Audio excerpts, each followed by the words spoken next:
किसी ने बड़े कमाल की बात कही है कि पीठ हमेशा मजबूत रखनी चाहिए, क्योंकि शाबाशी हो या धोखा दोनों हमेशा पीछे से मिलता है। हाय गाइस, मेरा नाम है आरजे कार्तिक और आपके लिए एक छोटी सी कहानी। ये कहानी आपको सिखाएगी कि जिंदगी में जब धोखा मिले तो क्या करना चाहिए। बात पुराने जमाने की एक व्यापारी का प्रेम विवाह हुआ। उनकी लव स्टोरी की लोग मिसाल देते थे। वो कपल शानदार कपल के नाम से जाना जाता था। लोग कहते थे कि प्यार हो तो ऐसा हो। हर किसी को उनके एक ट्रेडिशन के बारे में मालूम था। पूरे नगर में जब मशालें बुझ जाती थीं तब भी उनकी छत पर एक मशाल जल रही होती थी, पूरी रात जलती थी। उनके प्रेम के बारे में वहां के राजा रानी को भी मालूम था। एक दिन राजमहल की छत पर खड़े होकर के राजा साहब अपनी रानी के साथ में आकाश निहार रहे थे, चांद तारे देख रहे थे। उसके बाद में नीचे अपने नगर को देखा। अंधेरा था, लेकिन एक मकान की छत पर मशाल जल रही थी। दोनों ने एक दूसरे को निहारा। उसके बाद में चर्चा शुरू हुई। डिबेट होने लगी इस बात पर कि उस व्यापारी का जो प्रेम विवाह हुआ है, उस कपल के बारे में लोग कहते हैं कि बहुत प्यार है दोनों में। ये कैसे हो पा रही है, शादी इतनी सक्सेसफुली कैसे चल रही है। राजा ने कहा कि सारा जो साथ है वो पति दे रहा है। पति बहुत समझदार है, उसकी वजह से वो रिश्ता इतना खूबसूरत है। रानी ने कहा ऐसा नहीं है, पत्नी बहुत समझदार है, पत्नी बहुत सभ्य है, संस्कारी है, उसको समझ है कि रिश्ते को कैसे संभालना है, उसकी वजह से रिश्ता इतनी खूबसूरती से पनप रहा है। दोनों के बीच में डिबेट होने लगी। राजा ने कहा वाद विवाद करने से कुछ नहीं होगा, एक काम करते हैं, एक छोटी सी परीक्षा रखते हैं। रानी ने कहा ठीक है, क्या करना है बताइए।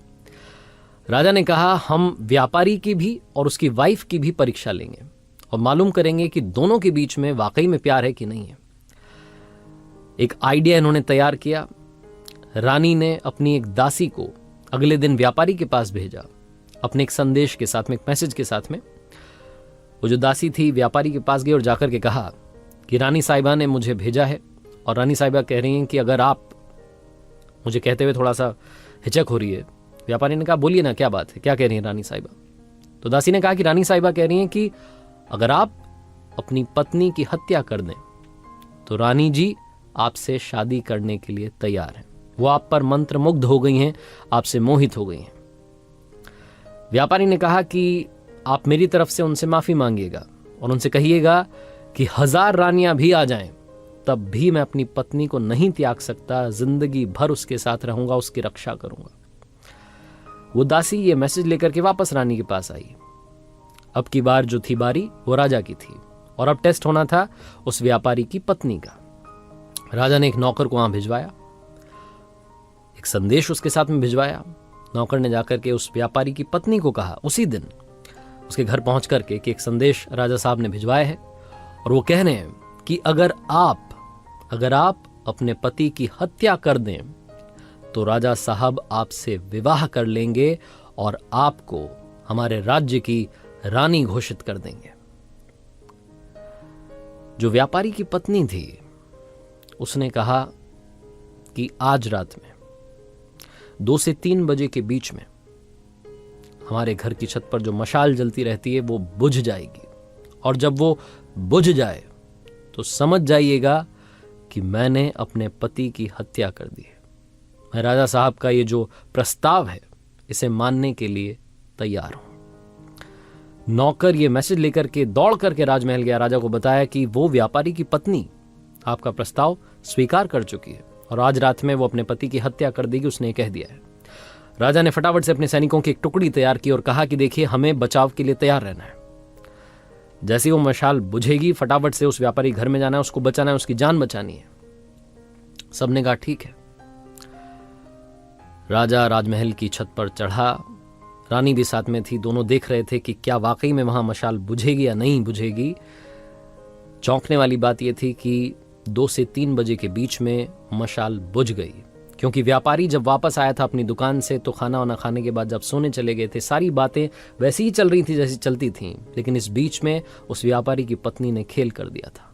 व्यापारी की पत्नी ने एक फांसी का फंदा तैयार किया था और 2 से 3 बजे के बीच में अपने पति को ही फांसी पर लटका दिया था। जैसे ही वो मशाल बुझी, राजा के सैनिक दौड़ करके उस व्यापारी के घर में गए। व्यापारी की पत्नी को तो गिरफ्तार कर लिया, लेकिन उस व्यापारी की जान को नहीं बचा सके। उस रात राजा को नींद नहीं आई। अगली सुबह उसका दिमाग गर्म था, गुस्से में था, खुद से उसको गुस्सा आ रहा था कि ये क्या हो गया। उसे महिलाओं को देखने का मन नहीं कर रहा था, उसे नारी से नफरत हो गई थी। उसे लग रहा था कि ये क्या धोखेबाजी हुई है, ऐसा नहीं होना चाहिए था। बहुत गुस्से में था। जो उनके राज्य का सबसे बुद्धिमान मंत्री था, जो सबसे बड़ा मंत्री था, उसको बुलाया और कहा कि सुनो, अभी जंगल में जा रहा हूं शिकार के लिए, वापस आऊंगा शाम में, तब तक हमारे नगर में जितनी महिलाएं हैं सबके गले कटवा दो, सबको फांसी पर लटकवा दो, ये मेरा आदेश है और आपको मानना होगा। राजा को पता नहीं क्या हो गया। राजा घोड़े पर सवार होकर के जंगल की तरफ निकल गया।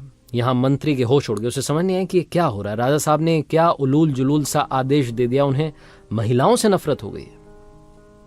मंत्री अपने बूढ़े पिता के पास गया, जो कि एक वक्त में उस राज्य का मंत्री था, और जाकर के कहा कि पिताजी, राजा पागल हो गया है।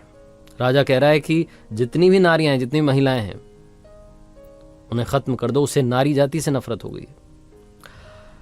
वो जो बूढ़ा पिता था उस मंत्री का, उन्होंने कहा कि बेटा एक काम करो, सबसे पहले तो तुम छुप जाओ, क्योंकि राजा आएगा तो गुस्सा तुम पर निकालेगा। मैं उससे बात कर लूंगा, तुम परेशान मत होना। शाम में राजा वापस आया और आकर के देखता है कि उसके नगर में वैसे ही महिलाएं घूम रही हैं। उसका गुस्सा और बढ़ गया।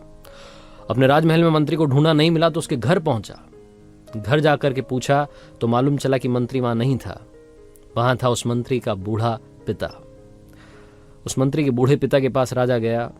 उस मंत्री के बूढ़े पिता ने कहा, राजा साहब की जयकार हो। राजा साहब कैसे आना हुआ? राजा तो गुस्से में भरा हुआ था। उसने बोला कि तुम्हारा बेटा कहां गया? उसको मैंने एक आदेश दिया था, उसने माना नहीं। अब मैं उसका गला सबसे पहले कटवाऊंगा, मुझे उससे नफरत हो रही है। मंत्री के बूढ़े पिता ने राजा से कहा कि मुझे मालूम है आप क्यों परेशान हैं। आपके एक फैसले की वजह से एक व्यक्ति की जान चली गई, और आपके सामने जो आपको लगता था कि प्यार वाला रिश्ता है, वो धोखेबाजी वाला रिश्ता निकला है। आप वो जो धोखा मिला है उससे परेशान हैं। इस बात से आपको अंदर ही अंदर इस बात ने इतना परेशान कर दिया है कि आप सारी नारियों को खत्म करना चाहते हैं। लेकिन राजा साहब, आपका आदेश माना जाए उससे पहले, क्योंकि मैं आपके पिताजी के राजपाट जब उनका था, उस वक्त मैं मंत्री था, तो मेरी एक छोटी सी बात सुन लीजिए। कहानी मैं आपको सुना देता हूं, आपको सब समझ में आ जाएगा। राजा ने कहा, सुनाइए फटाफट से, क्या बात है आपके पास?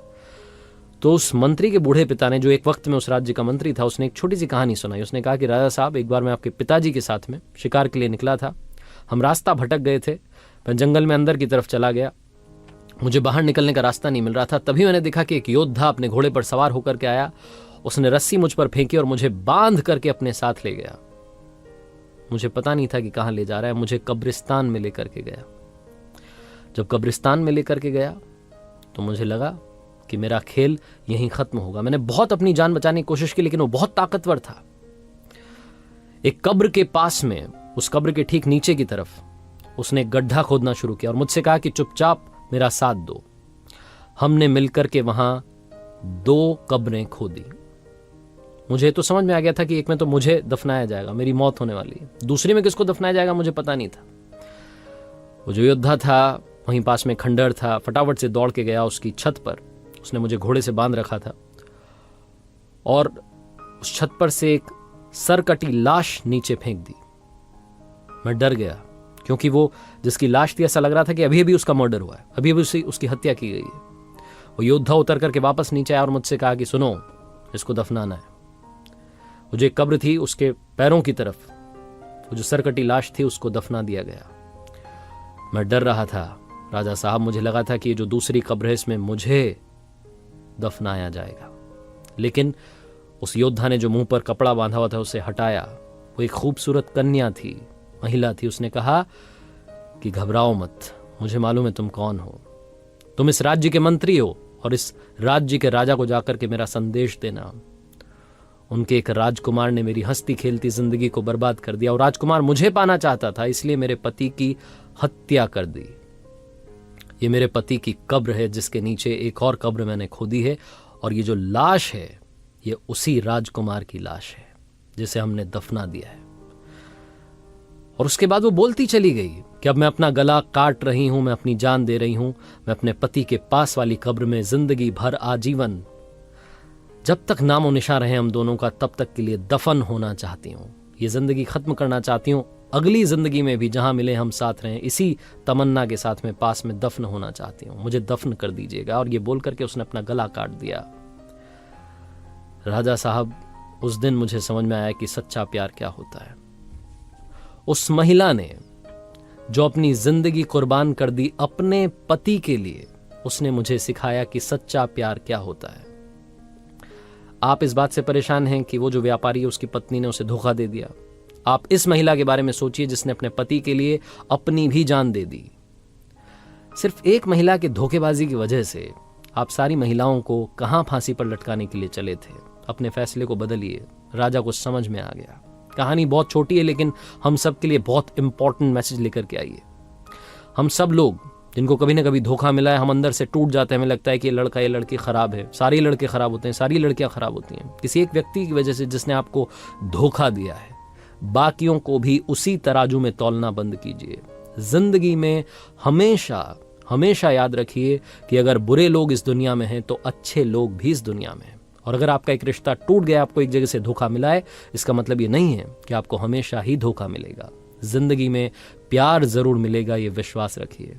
और अगर आपको प्यार मिल जाए तो प्यार करो इतना कि दुनिया करना चाहे आपके जितना। याद रखिए, हर सोमवार सुबह 9:30 बजे आरजे कार्तिक के सोशल मीडिया हैंडल्स पर देखिए एक नई कहानी।